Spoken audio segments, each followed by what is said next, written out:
Good afternoon, everyone.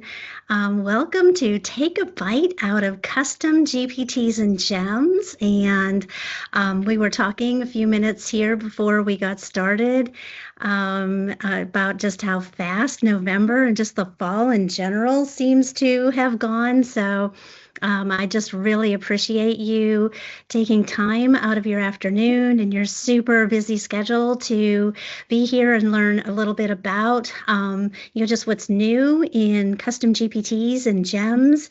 And we're going to go through this presentation, hopefully tell you a few things that you didn't know before. I've built in some time to design and experiment a little bit with the custom GPTs and gems. And if you hear me saying one or the other, kind of stringing them both together, they really are kind of interchangeable, right? So you can kind of optimize your prompt for one platform versus the other, but the idea behind getting AI to do exactly what you want it to do is kind of the goal here, right? So with that sort of preamble aside, I'm going to go ahead and jump right in.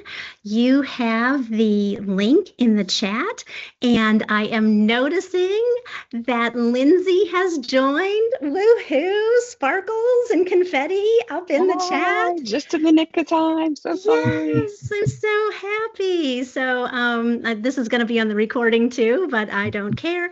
Lindsay had a really important presentation, and we had prepared this presentation together, and so I'm so happy that we get to actually deliver it together. So we are right here on the very first slide, Lindsay. Glad you're here. So let's go. I'm going to go ahead and click over to the next slide, and you are noticing that my screen sharing is being a little bit misbehaved. So let me fix that. And here we go. So let me talk about our agenda. So our agenda for today is to, first of all, do a quick little introduction, and we're going to talk a little bit about empathy. If we were doing a full-blown workshop on this, then we would do a deep dive into design thinking.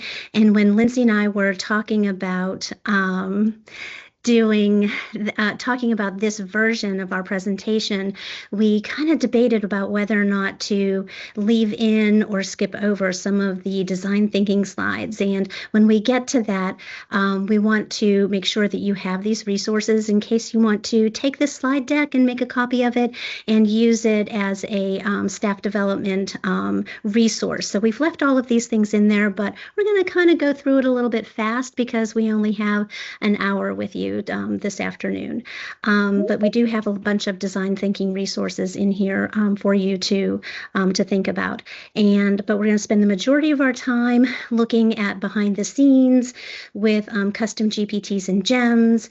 We have some things for you to explore to give you some ideas about how custom GPTs and gems can be used to get you thinking about what you might want to design for yourself, and then some information about how to optimize them or make them the best that they can be. And then we would like to give you some time to actually dig into either platform, either the custom GPTs from ChatGPT or a gem from Gemini, and actually design one and give you some time to make it work and then share it and talk about it a little bit. So Lindsay, do you want to talk about that a little bit before I go on to the next slide? Sure, Stacy. I'm just getting myself settled in here. Did you want me to talk about? I'm so sorry. Oh, I'm sorry. Just want to make I was copying the Padlet to get that ready for the chat. No worries. So just a quick introduction here. We have Lindsay, who is our Southwest Regional Consultant, and we've been working on this together. And myself, Stacy, I'm the Western Regional Consultant. And so we have in the chat here that we're going to drop in just a sec a Padlet for you to join, or if it's easier, you can just put your answers right into the chat, where you're joining from, your position, and one thing you know about custom GPTs or GEMs, or something that you would like to know about custom GPTs or GEMs. What have you heard? I see a couple of bubbles popping up in the chat. That's exciting.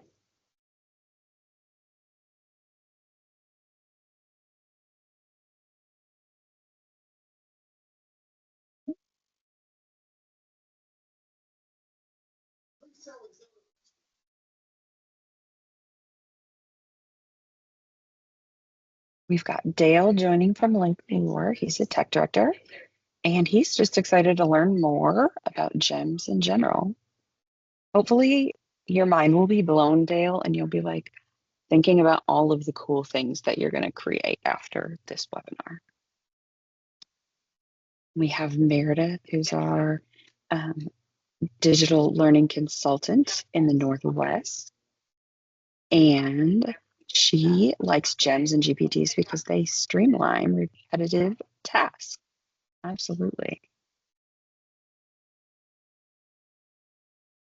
Ashley, hi, Ashley. She's in CMS. Excited how to customize GEMs to streamline. We've got Nash County. We are like very well represented in the Southwest today. I'm just saying. We've got Gastonia. Hey, Christy. Everybody's just wanting to learn more and grow their skills. Stacy, we have somebody joining us from Russia. This is so cool. Wow. Look at us being international.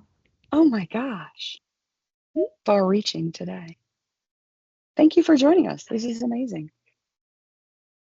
Improve your knowledge. All right. Well, hopefully this will give you some ideas of what GEMs and GPTs can do for you. I'm going to jump over here to this Padlet and see if I can get it to pop open.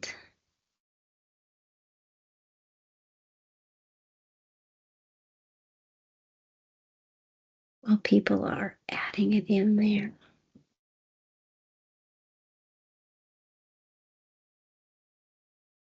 Okay, so we have one addition to the Padlet, just to make sure we don't leave our Padlet folks out.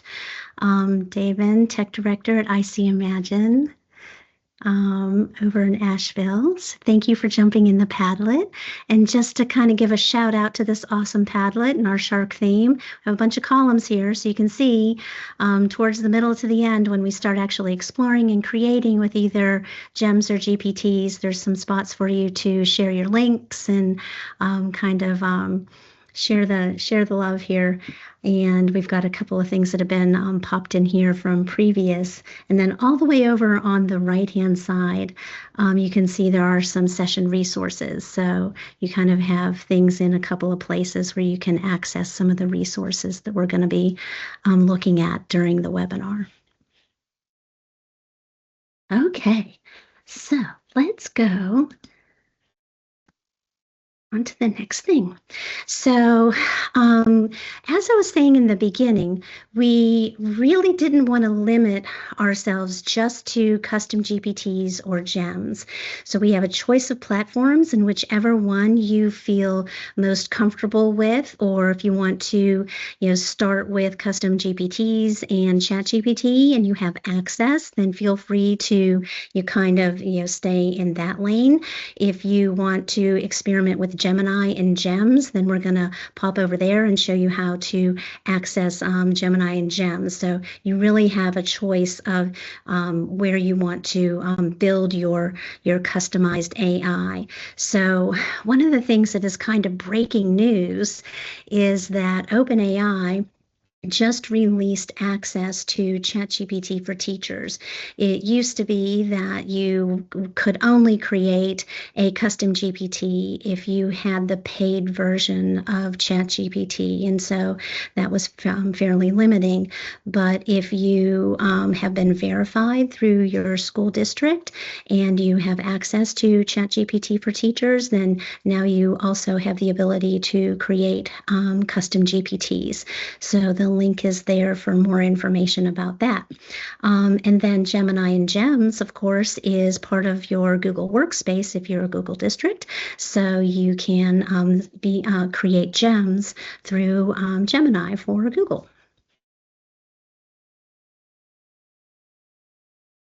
Lindsay? All right. So, what is a custom GPT or gem? Like Stacy said, we're going to use those terms pretty synonymously back and forth for the next hour together. They are a custom tool that you can tailor and build to your own needs. So, it is going to be a chatbot that is customized completely for you. The really cool thing about your custom GPT or gem is that you really have a lot of control over how it interacts and what knowledge base it's accessing to get your information from. So you are in full control for the most part. You can change the instructions. So give it very specific directions on the first thing that I want you to say to somebody using my chatbot is XYZ. Or the first thing I want you to do is this, that, or the other. You can also change the personality. So, what I always tell teachers when I am working with them is if you have something that is professional facing for parents as a resource, I've seen quite a few gems that have been created off of like something like kindergarten registration, where you get a ton and a ton of emails from parents with lots of questions about kindergarten registration. You would want that to be a more polished and professional GPT where it's getting that information out to parents. So it's not saying like, hey, what's up? What do you need? You're going to say, hello, how can I help you today? Or what questions do you have about kindergarten registration? And while in North Carolina, we do not advocate for using chatbots or having students interact with AI directly in kindergarten through fifth grade. If they were using something like this in sixth through 12th grade, it might be a little bit more informal. It might be a little bit more coach centered or coach minded rather than as professional and polished as it would be for something like your parents. Like I was saying before, we have custom knowledge sources. So you can upload documents or links that you specifically want your chatbot, your custom GPT to reference and pull that information from.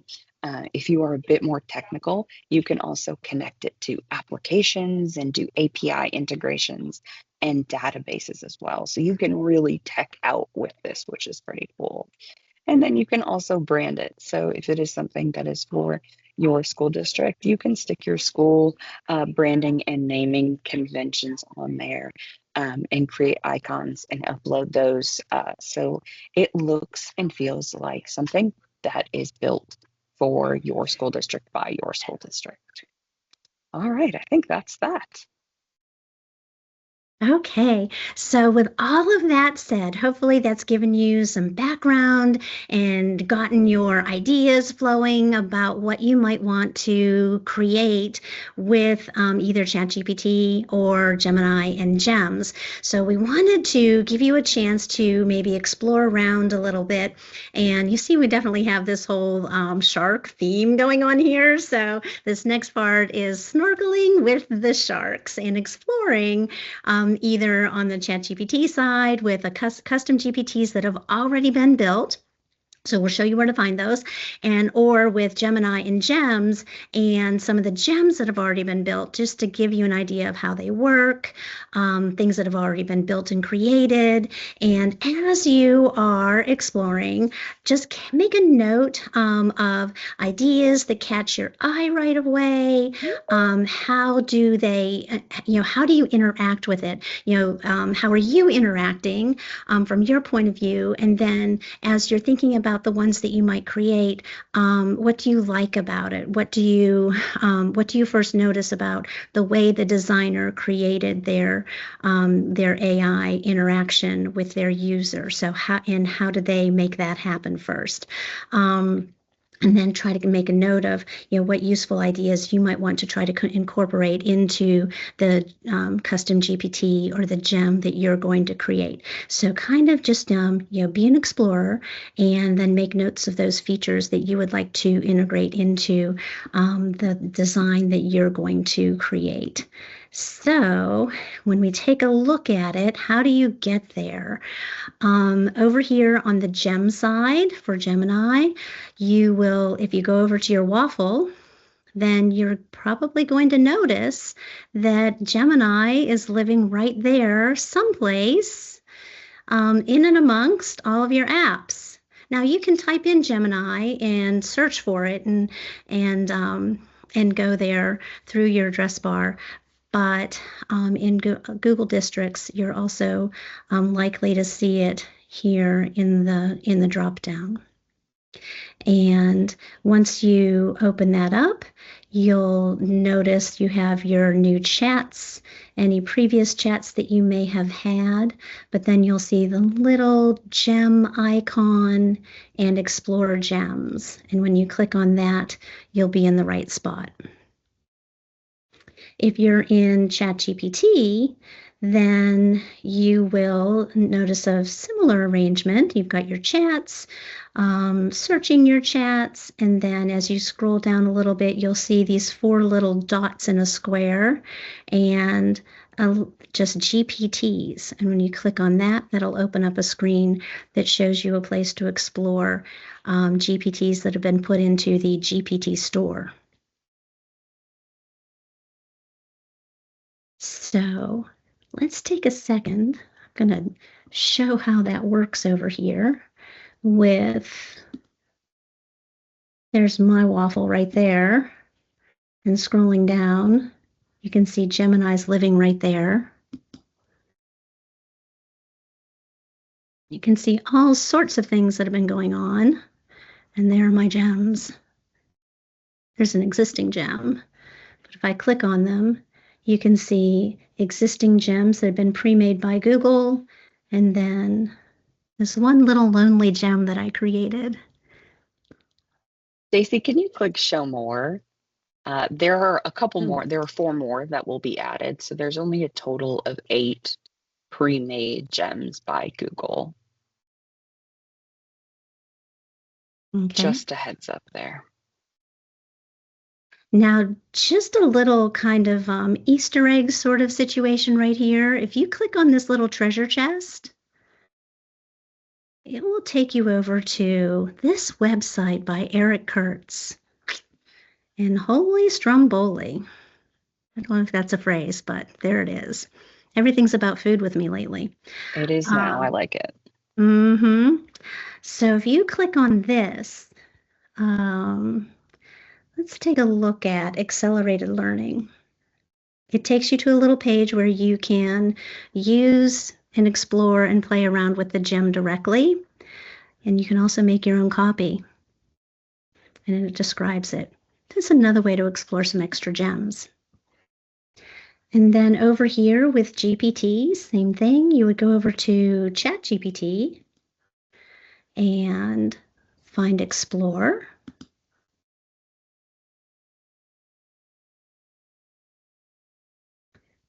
And I'll think about it for 100 years. And then you see the GPTs that show up right here.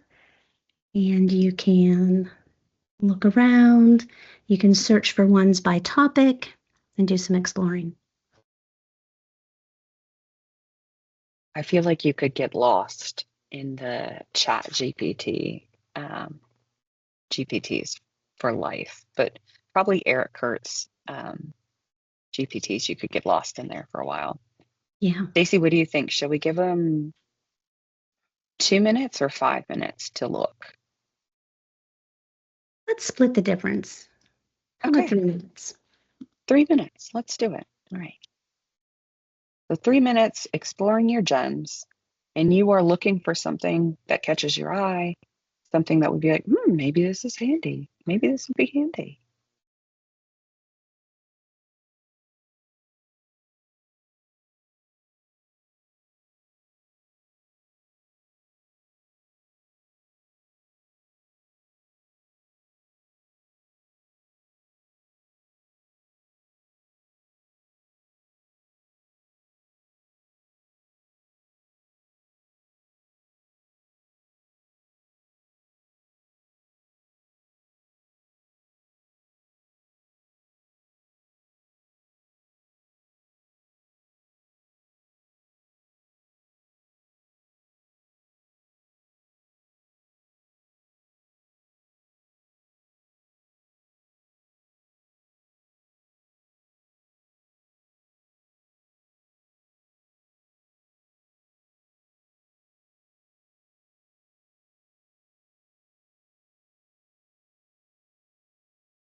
So that's been about 3-ish minutes. So in the chat, or if you feel comfortable coming off mute, what GPTs or gems caught your eye? What inspired you? What were you able to discover?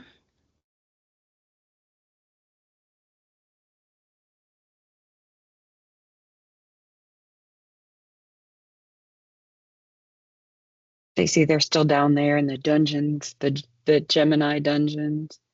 I can They're imagine. mining for gems. I can imagine. There's a lot to explore. When I found Eric Kurtz's EduGems website, Yeah. let's see. Wow. Yeah, what a great resource. Mm-hmm.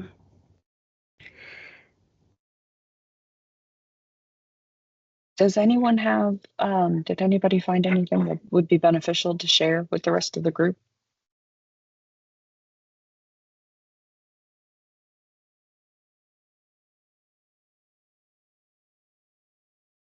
Okay, we're going to not have to put you on the spot right now, but later when we actually have you, when we give you guys time to create, we are really, really going to encourage you to share what you are thinking about creating because I feel like um, those are some of the most powerful things to share.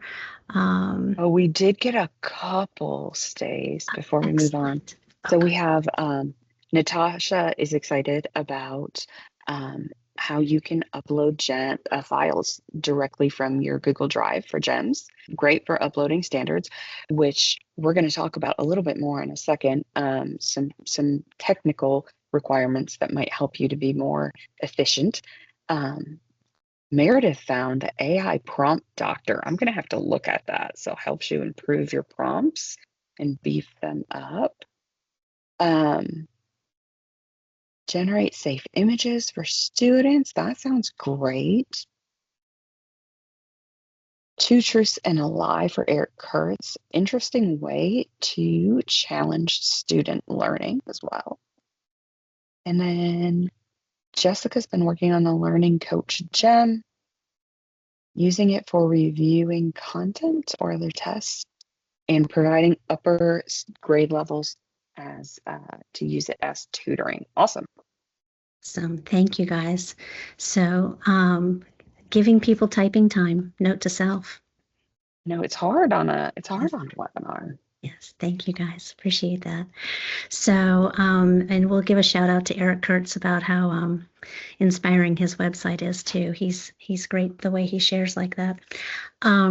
So this next little section, we're gonna just talk really quickly about some design thinking aspects of this whole philosophy here.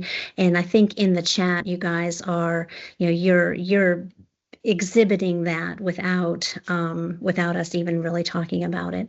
This idea that we have our user in mind.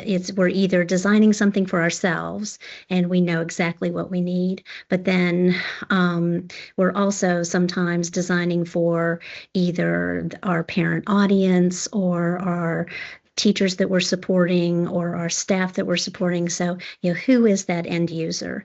And so, a lot of times, and especially today in this, quick little webinar, we are going to put our initial prototype together and then we'll put it out there and we'll see how it works. And so this iterative process that we're going to be starting in is going to, we can come back to it, we can, create it and put it into that prototype phase and then go back and improve it. It's all just about that design thinking process. I love this video about walking in your shoes of innovation. He's a great guy. We're not going to have time to play him this afternoon, but if you have a chance, take a listen to him talking about his approach to innovation. He's a really, really inspirational speaker. And this is a quote from Josh about innovation. At its core is stepping beyond something that is familiar and into something that you're imagining. And AI right now is just pushing us to do that every single day. It's moving so quickly and it gives us possibilities, right, to do things with technology that I feel like I've been around for a long time and technology has been promising to do things for quite a long time. And AI is really, in a lot of ways, delivering on a lot of those promises. And so, by being here this afternoon in this really busy time of year, you are really stepping into that innovative mindset, and it's really pretty amazing. It's inspiring. So, one-stop shopping for some design thinking resources. So we want to give you that link, and we'll pop that into the Padlet too, so you have everything kind of listed in a list and that sort of thing. So let's go on to our next little section. So, I'll take this one, Stace, if you're good with that. mhm. So just like Stacy just did with design thinking, and if you were spending some time developing PD, with and beside folks, you would spend some more time in here today than we would have than we will have time to do today, just because it's a webinar and it's only an hour. But we really want you to take the user's experience and the user's thoughts into mind. And that should really be top of mind as you start thinking about designing a custom GPT. So you want to think from the perspective of, what is that person that maybe needs this resource? What are they saying? So if I go back to my idea of, or the idea of having a resource for kindergarten readiness to tell parents, have a hub where they can go and get all of their questions answered about kindergarten enrollment.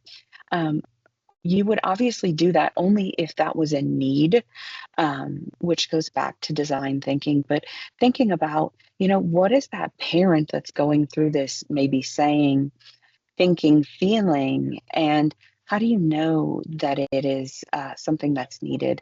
What are they doing? Are they showing up to school and they're frustrated and they need help, or are they emotional because their little tiny baby kindergartner is getting ready to go off into school, and they just need a little bit more support or clarity?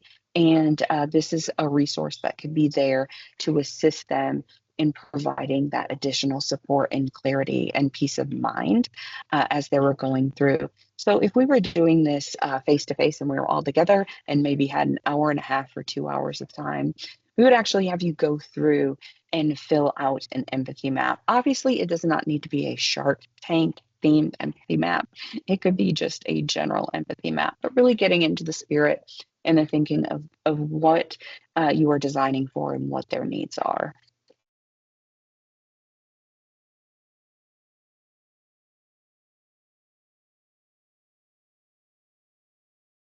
And so this screen, go ahead, Lindsay. No, go ahead, Stace. So this screen is just a little bit about some of the other ideas that we have seen along the way. You probably saw a lot of ideas as you were exploring of different ways that GPTs and GEMs have been used in different areas in education. Definitely personalizing learning, creating ones that help help kids find books or resources and recommendations. You can actually upload personalized information on the back end of your GPT or your GEM through the knowledge sources to further customize it and create differentiated prompts. You can create one that will help you draft emails that actually sound like you and your writing style. And instead of kind of that generic voice that ChatGPT or AI tends to have, I personally have one that is specifically told not to use M dashes because those drive me crazy and I'm tired of deleting them. So, you can really customize them. So now it's just a click of a button, and it gives it, your unique voice behind the scenes.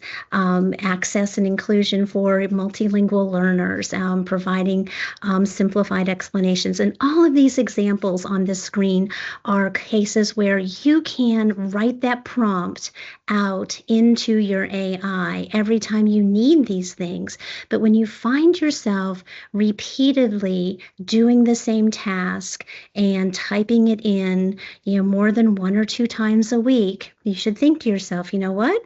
Maybe I should make a button for that.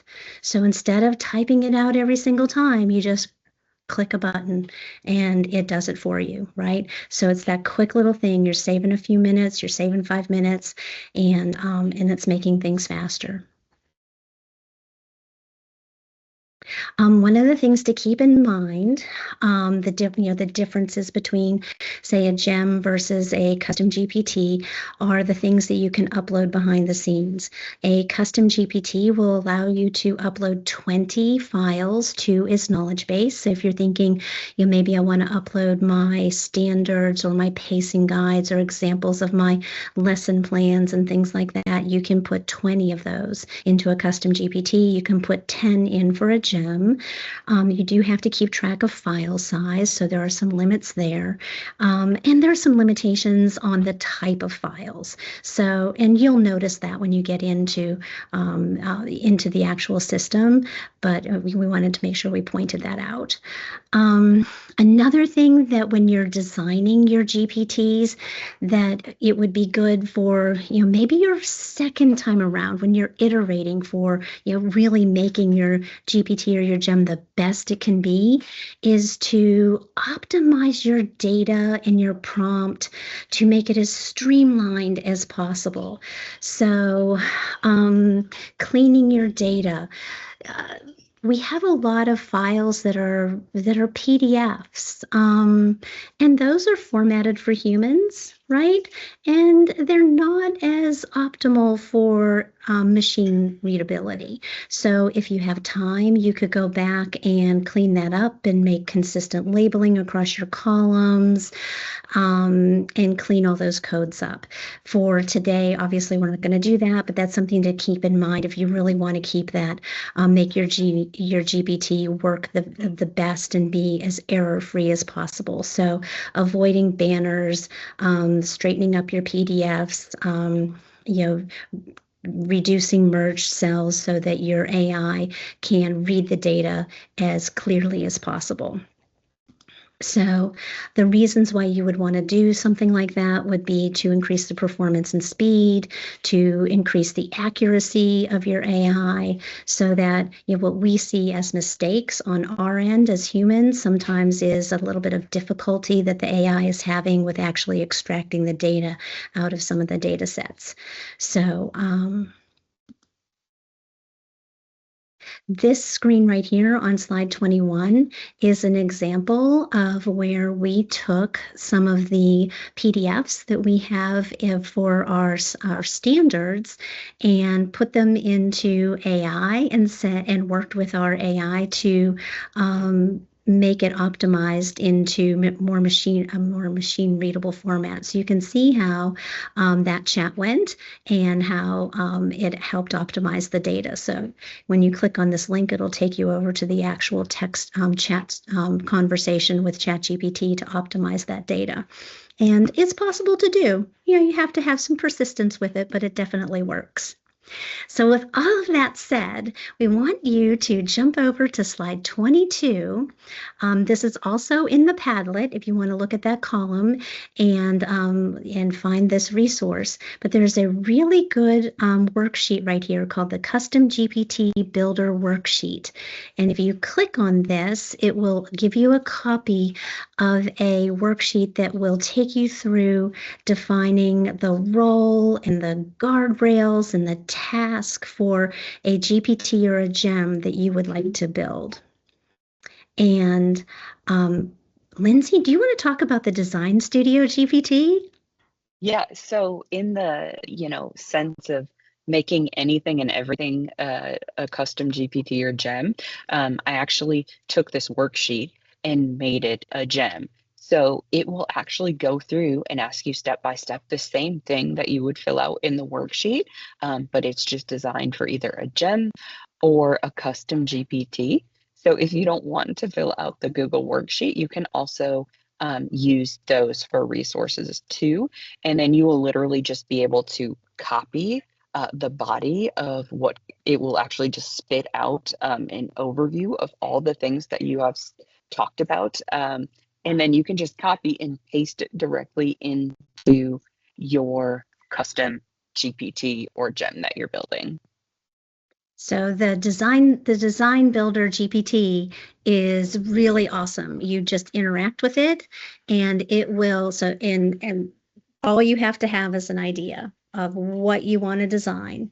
And it takes you through the stages of what the role is, what the task flow is, all of the different steps. So by the time you're finished, you have the information to go over to either Gemini to create a new gem and paste it into the instructions box, or to go over to ChatGPT, click create, and then click configure, and paste it into the instructions box. So what we would like to have you guys do now is either work with this custom GPT builder worksheet or the GPT builder gem and take a minute to see what you could build. And by a minute, I think we mean enough time to actually do something. What do you think, Stace? 5 minutes, do you think? I think Just so. to see. And again, this doesn't have to be completely finished. It can be the start, and then you can start playing with your GPT that you built, and you can keep ideating. If you do get hung up in the Design Studio GPT or the Design Studio Gem, you can always just hit skip if you're not ready to hit that information. And it will help you come up with a name if you need help with a name, all the way down to step-by-step directions. And I will be quiet now. The silence is very hard for me, Stacy. The same way.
All right, Stacy, that was a long 5 minutes of silence for me That and my was a uncomfort.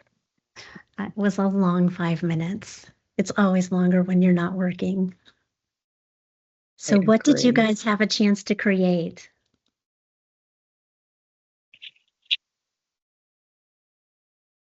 Feel Let's free in the go chat or to to, unmute.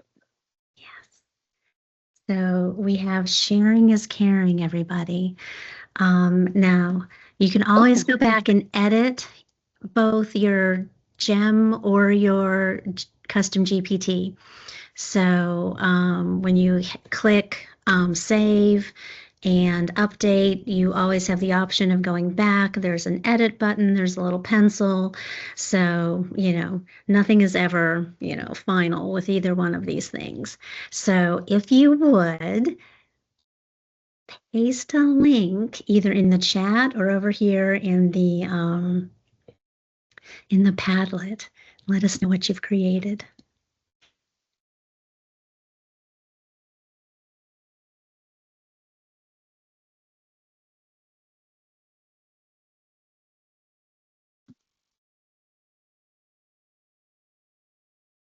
well, this one's from Stanley. Mhm. I just got that same error. I wonder if something is going on with Gemini Hmm. because I just got that from another link.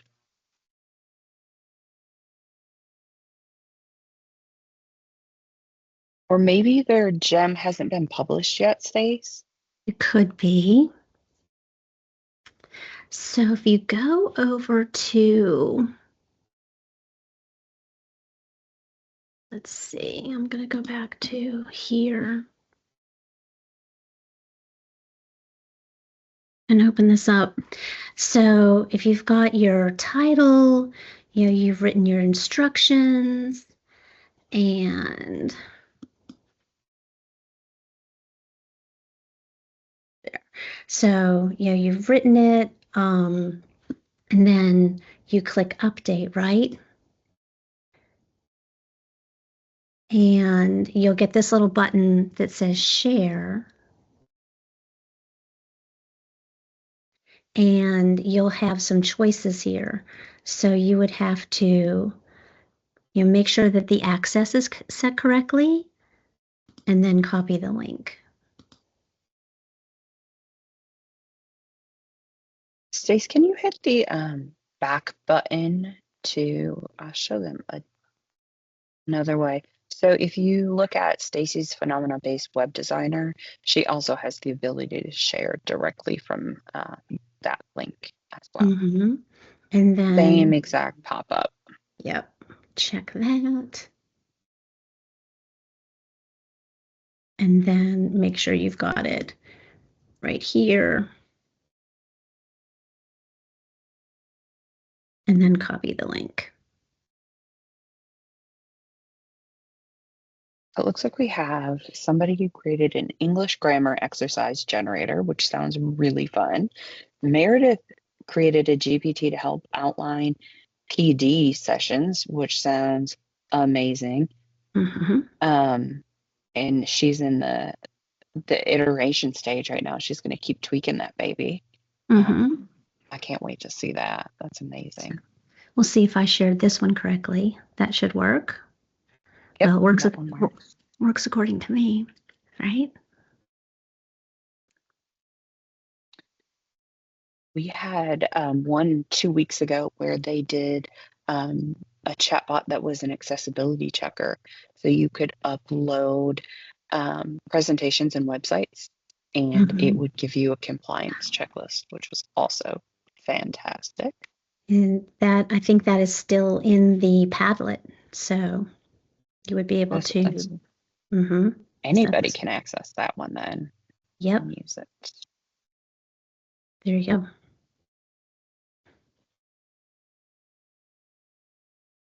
And then let's see, feedback generator for classroom observations is also in the Padlet. Classroom Pulse. I love that. There we go. Anybody Nice, fantastic. else have something that they would like to share? Any questions?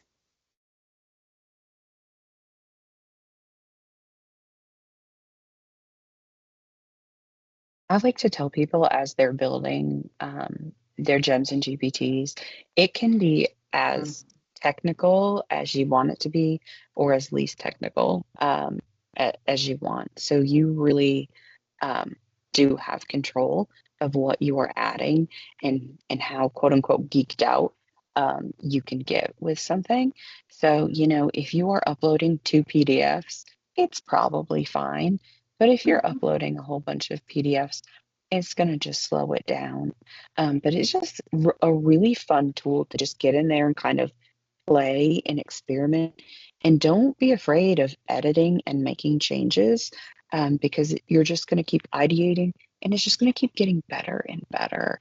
And you'll have a much better product for your end users.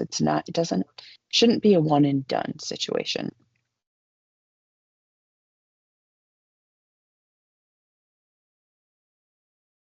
What questions do we have? We've got about 8 minutes before we finish.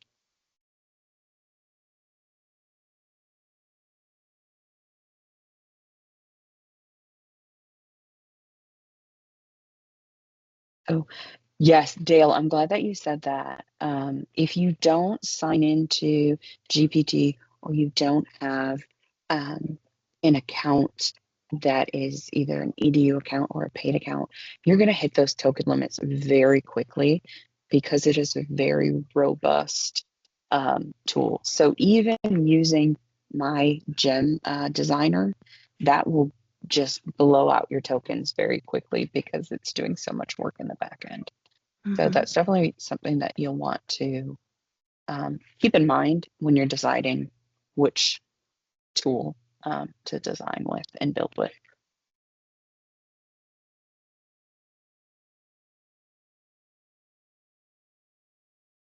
And one of the other just resources, it's in the slide deck, but it's also over here in the Padlet is a link over to the announcement from OpenAI about the free version of ChatGPT built for teachers. It has the information directly from them for you to take a look at and evaluate and see whether or not that's something that makes sense. Because again, as you were noticing, it does take a lot to access custom GPTs or gems from, on the free version. So if you've got access to the paid version, then it's sometimes worth taking a look at. So that link is over here. The other thing that is over here in the Padlet, for example, it's not on Eric Kurtz's website yet, but is a way to take a look at the back end of the phenomena-based warm-up designer. And this is similar to the prompt designer or redesigner is it asks you to look at an existing warm up that you might normally do in your science classroom and then give it a scientific thinking twist. So you're kind of trying to move our practices towards the way the new science standards are designed. So if you find yourself always kind of typing the same thing as a science teacher, then you can just turn it into a gem. And what this also kind of shows you is that sometimes it's good to put your prompts in a Google Doc where you can see them instead of having to type them in that little tiny chat box that is in the gem or in the custom GPT because it just makes it a little bit easier to see what you're typing. So I put things in a Google Doc sometimes so that it makes it easier for me to see what I'm doing. Definitely makes more sense when you see it all laid out there rather than the bits and pieces all scattered. Mhm, definitely. Any other questions before we wrap things up?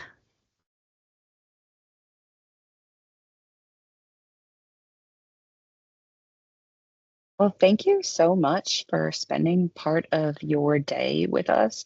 We really appreciate it. And we hope you got some good gems, pun intended, out of this that you can take into your classroom or into your school, or into your workplace to make it a little bit more automated and a little bit easier for you or your parents or students. And we will hang back for the next few minutes. If you have any questions, we would be happy to answer for them for you or to find you an answer. Thank you for hanging out with us. And we appreciate you. Thanks very much. And thank you for being up at 12 a.m. That's amazing. Wow, that is so amazing. Thank you for joining us from so far away. You made my day.